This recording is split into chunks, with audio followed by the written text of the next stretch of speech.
menceritakan tentang seseorang yang perasaannya gelisah. Ia tidak tenang ketika mendapati kaumnya yang telah Allah utus kepada mereka 2 orang Rasul. Bahkan menambah lagi 3 orang Rasul pada zaman yang sama. Ia bukan dari kalangan Nabi atau Rasul, tidak pula disebutkan namanya dalam Al-Quran. Namun ia merasa terpanggil untuk berdakwah di jalan Allah. Ia meninggalkan tempatnya di pinggir kota dan mendatangi kaumnya. Allah Subhanahu wa taala berfirman di dalam Quran surah Yasin surah ke-36 ayat 20 hingga 21. Bismillahirrahmanirrahim. Wa jaa'a min aqsal madinati rajulun yas'a qala ya qaumi ittabi'ul mursalin ittabi'u man la yas'alukum ajran wa hum muhtadun. Kata Allah, datanglah dengan bergegas dari ujung kota seorang laki-laki. Dia berkata, wahai kaumku, ikutlah para rasul itu. Ikutilah orang yang tidak meminta imbalan kepadamu. Mereka adalah orang-orang yang mendapat petunjuk. Dalam sebuah riwayat disebutkan bahwa ia adalah seorang tukang kayu. Namun pekerjaannya tidak menghalanginya untuk mendatangi kaumnya dan menyeru agar mereka mengikuti Nabi yang telah diutus kepada mereka. Karena seruannya tersebut, ia kemudian dibunuh oleh kaumnya, orang yang bertujuan baik untuk mengingatkan manusia untuk menampaki jalan para rasul. Mungkin tidak menduga akan mendapati akhir seperti ini, namun ia dipuji oleh Allah sampai kisahnya disebut dalam Al-Quran. Bahkan ia dimasukkan ke dalam surganya Allah. Allah Subhanahu wa taala berfirman, "Qila dukhulil jannata qala ya laita qaumi ya'lamun." Dikatakan kepadanya, masuklah ke surga. Dia berkata, aduhai, sekiranya kaumku mengetahuinya. Quran surah Yasin ayat ke-26. Sebuah dakwah hak yang menjadikannya sebagai hamba yang diampuni dan dimuliakan oleh Allah sehingga masuk ke dalam surganya Allah. Coba kita perhatikan, siapapun dia, apapun pekerjaannya, ia punya kewajiban untuk memperjuangkan agama Allah.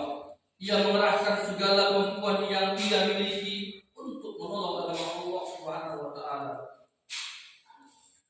Contoh lain di dalam Al-Quran tentang kisah seseorang yang tetap tampil untuk berdakwah walaupun ia dihadapkan pada tantangan yang sangat berat, terjadi pada masa sulit, yaitu pada masa Fir'aun. Ketika Allah mengutus kepadanya Nabi Musa, maka ia menolak mentah-mentah dakwah Nabi Musa dan menebarkan ancaman kepada kaumnya. Biarkan aku bunuh Musa dan biarkan Musa memanggil Tuhannya untuk menolongnya.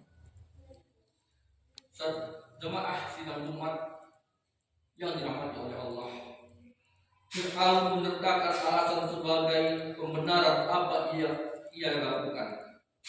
Inni akafu an yubittila dinakum. Saya khawatir Musa akan mengubah agama kalian. Kenyataannya, fenomena yang terjadi pada hari ini tidak berbeda dengan saat itu. Walaupun saat ini para pelakunya ada dari kalangan umat Islam, ada juga di luar umat Islam. Ketika datang seseorang menyerukan kepada umat meninggalkan kesyirikan, melarang mereka menyekutukan Allah dan meninggalkan praktek-praktek bid'ah, menuju kepada cahaya tauhid dan sunnah Rasulullah SAW. Maka ia mengatakan, hati-hati, orang itu datang untuk merubah apa yang biasanya kita lakukan. Kalau orang mengajak kepada akhlak yang mulia, dianggap sebagai orang yang sok suci. Kalau orang mengajak kepada tauhid, dianggap akan memecah belah umat. Kalau mengajak kepada sunnah Rasulullah, kita dianggap orang yang berbahaya. Tuduhan yang macam-macam diarahkan kepada orang yang mengajak ke jalan Allah Subhanahu wa taala. Maka oleh karena itu, para jemaah sidang Jumat yang dirahmati Allah Subhanahu wa taala, muncul seseorang yang juga tidak disebutkan namanya, namun Allah taala mengabadikannya dalam Al-Qur'an. Bismillahirrahmanirrahim.